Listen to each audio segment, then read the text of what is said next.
It's World Lizard Day. So we're going to talk about some lizards. I am here in the collection at the Natural History Museum of Denmark. I'm the curator of this collection, so I get to come in whenever I jolly well please, which is very nice.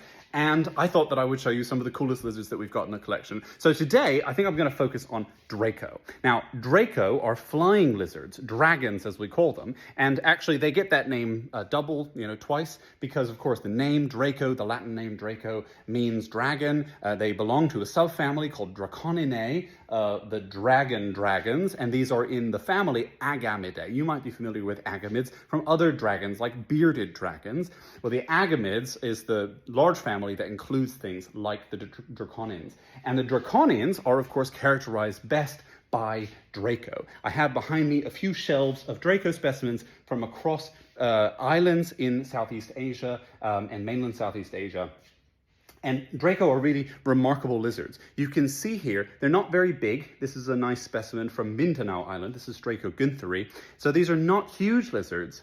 But what, of course, they stand out for, the thing that they're known for, is their ability to glide. They can glide from tree to tree, and they do that through the adaptation of large flaps of skin that they have between their ribs, so when they come to glide, they flay out those flaps of skin, and they can move from tree to tree in that manner. But during the day, when they're just resting on the trees, they're actually really well camouflaged. So they've got a very mottled coloration on top, and that coloration allows them to blend in, and then, of course, they have this additional method of egress, of getting away from a predator. But now they've been provided with this lovely structure in order to glide, and one of the things that they then like to do with that structure is, of course, make it quite colorful, because now you've got a large surface area, you can use that for communication. And nature likes nothing better than some kind of communicative surface.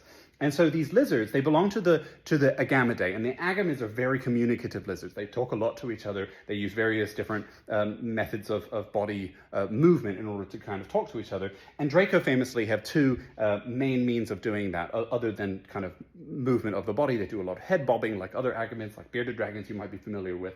But Draco also have a dewlap underneath the chin. You probably know those from anoles. That's kind of the famous example of these lizards that sit on trees and they kind of signal with this thing that comes out. Well, in the case of the Draconines and Draco in particular, they have this dewlap that is also quite similar but more angular in shape. That sits underneath the chin, and they can flay that out, and it's brightly colored as well. And then in addition to that, on the surfaces, the top surfaces of those wings, those flaps of skin between their extended ribs, they have also bright coloration. And you can use that for identifying the species, and that also tends to reflect the fact that this is a structure that has some kind of role in sexual selection, because if the species are using it to recognize their mates, then it tends to follow the kind of species lines. That is also how we use frog calls when we're trying to identify frogs. And so Draco have this beautiful combination of crypsis. They're hiding, they're living on those trees, and they're trying to not be predated upon, of course, but then they're also talking to each other quite socially,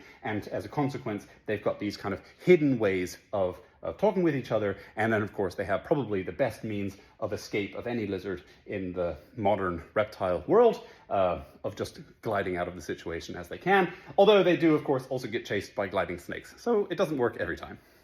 So here you can see what I'm talking about. You can see that those that skin, that patagium, the stretched skin in between those little ribs, those are those lines that are going out here, those are of course the ribs, and this skin stretches between them, and you can see that in life it would have been quite colorful. Of course, in alcohol it has lost a lot of that color, but you can see the details of the scale in between there, and also the mechanism for spreading those wings as these animals would glide. So you can imagine they also seem to use their toes or their fingers in order to grab the patagium, pull it out a little bit further as they glide from tree to tree, and you can see how that just catches the air underneath, leaving the belly rather exposed. And then they land and they furl it up. And this is a nice flexible specimen that you can kind of see that on. And in the kind of position on the side of the tree, you wouldn't really be able to see those flaps at all until they jump and then spread them.